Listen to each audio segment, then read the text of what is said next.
Isang mensahe ang ipinaabot ni Leon Barreto para sa kanyang kapatid na si Claudia na ikinasal noong April 8, 2025.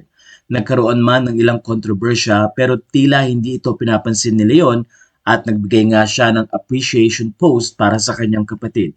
Ayon kay Leon, "My Chloe just got married. Still can't believe I'm saying that.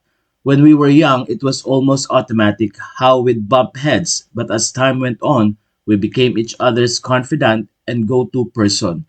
I'm truly grateful for how close we've become, knowing everything about each other without judgment, only love and comfort. I hope you know you also raised me in so many ways to become a better man. You taught me how to talk to girls properly, how to be a gentleman, how to respect the people around me, and so much more. You've guided me toward the right path and passed on life lessons I'll forever hold and remember. Your independence, intelligence, and strength are so admirable, Chloe.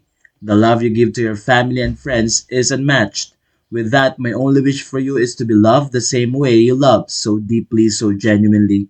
As I said in my speech, I had the privilege of not only being watched by you as I grew up, but by Basti too. Basti has seen me through every pace of my life over the past 10 years.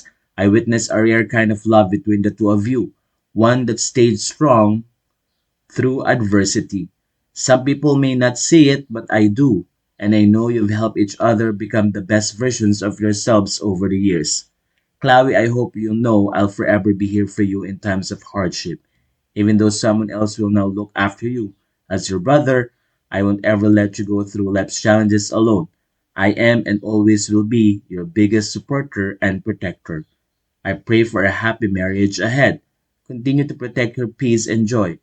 Don't let anyone or anything take that away. Love you, Claudia, and welcome to the family, Basti.